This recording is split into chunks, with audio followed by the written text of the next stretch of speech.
ये question mains 2016 का पूछा हुआ क्वेश्चन है। और इसमें स्टूडेंट्स मेनली जो है वो एरिया लेने में गलती करते हैं। तो बहुत सिंपल क्वेश्चन है, देख लेते हैं।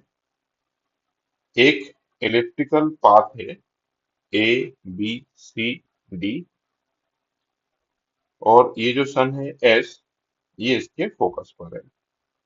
तो एक प्लेनेट ऐसे मूव कर रहा है और सन फोकस पर है। ये आपका सेमी मेजर एक्सिस हो गया, ये आपका सेमी माइनर एक्सिस हो गया। और T1 जो टाइम है वो प्लेनेट लेता है ए से सी पे जाने पर, लेकिन वो बी के थ्रू जा रहा है, मतलब ऐसे। तो यहाँ से यहाँ तक जाने में टाइम कितना लगा? T1।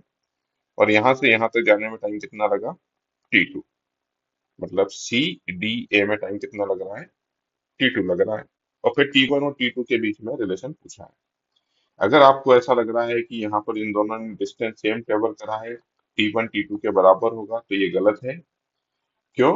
क्योंकि जब वो सन के पास में है तो उसका वेलोसिटी ज्यादा होगा, तो ये वाला टाइम जो है T2, ये कम ही होना चाहिए।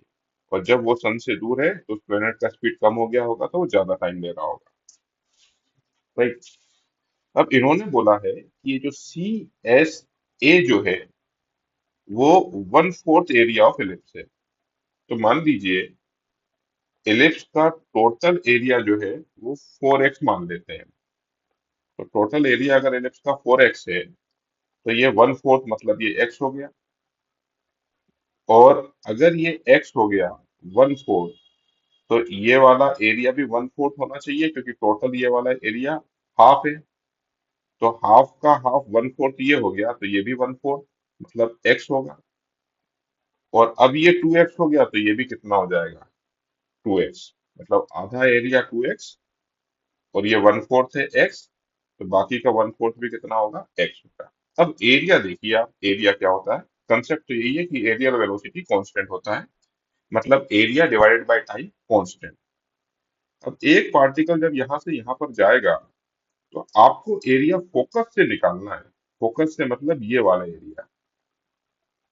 तो ये वाला एरिया कितना है? 2x+x। तो ये हो गया 3x। और जब वो यहां से यहां पर जा रहा है, तो अब फोकस ये है, तो एरिया जो है वो ये वाला लेंगे आप। तो अब ये वाला एरिया कितना है? ये वाला एरिया है x। और टाइम कितना लग रहा है? T2। तो एरिया अपॉन टाइम, इसको सॉल्व करेंगे हम लोग, तो 3T2 जो है वो T1 के बराबर आ रहा है। तो ऑप्शन सी इज